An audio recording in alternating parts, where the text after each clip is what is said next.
কলমের শক্তি। আহমেদ সুমন। বাংলাদেশের এক সাধারণ গ্রামের ছেলে রাহিম। পড়াশোনায় তার একদম মন বসত না। ক্লাসের অন্য বন্ধুরা যখন হাসাহাসি করত, সে তখন জানালার বাইরে তাকিয়ে থাকত, ভাবত শুধু খেলার কথা। খেলার মাঠেও তার শান্তি ছিল না। বন্ধুরা তাকে নিয়ে হাসাহাসি করত, প্রায়ই বলতো, তোর দ্বারা কিছুই হবে না, তুই পারবি না। শুনে রাহিমের খুব কষ্ট হতো। সে একা একা বসে থাকত। একদিন ক্লাসের পর তার শিক্ষক শফিক সাহেব তাকে ডেকে নিলেন। তিনি রাহিমের কাঁধে হাত রেখে নরম সুরে জিজ্ঞেস করলেন, কি হয়েছে তোমার রাহিম, কেন এত মন খারাপ?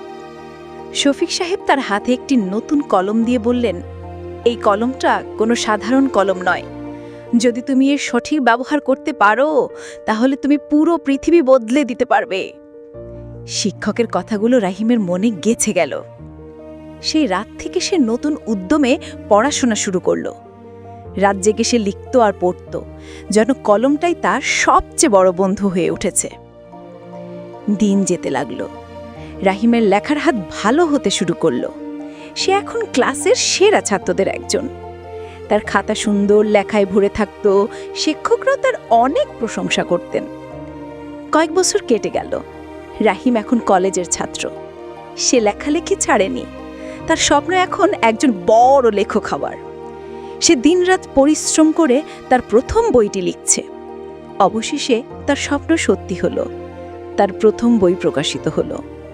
বইয়ের মলাটি নিজের নাম দেখে তার চোখে আনন্দ অশ্রু চলে এলো। তার মনে পড়ল শফিক স্যারের সে মূল্যবান কথাগুলো। আজ রাহিম একজন বিখ্যাত লেখক। তার বইয়ে প্রকাশনী অনুষ্ঠানে অনেক ভিড়। তার পুরনো বন্ধুরাও এসেছে। তারা অবাক হয়ে দেখছে। একজন এগিয়ে এসে বলল, তুই সত্যি কলম দিয়ে জিতেছিস বন্ধু। আজ রাহিম বুঝতে পেরেছে, কলমের কালি নয়, বরং পরিশ্রম আর অধ্যবসায়ই আসল শক্তি। এটাই মানুষকে সব অসম্ভবকে সম্ভব করতে শেখায় আর সফলতার পথে এগিয়ে নিয়ে যায়।